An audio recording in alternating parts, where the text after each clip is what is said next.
बिस्मिल्लाहिर्रहमानिर्रहीम। अस्सलामुअलैकुम दोस्तों, उम्मीद करता हूँ आप सब लोग खैरियत से होंगे।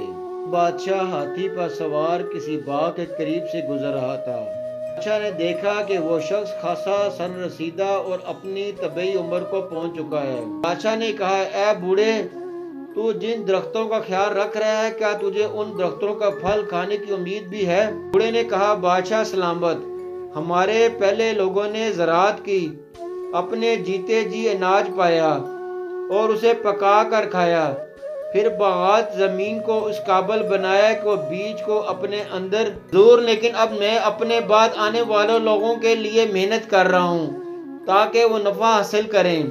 इस बात पर बादशाह और भी ज़्यादा खुश हुआ। बूढ़ा यकीनन ज़हीन भी था। बादशाह ने उसे 1000 अशरफियाँ और दी और बागबान बूढ़ा फिर हंसा।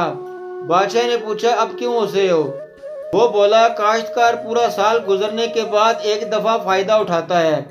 मुझे मेरे बाग ने थोड़ी सी देर में 2 मरतबा अपनी मेहनत का समर दे दिया।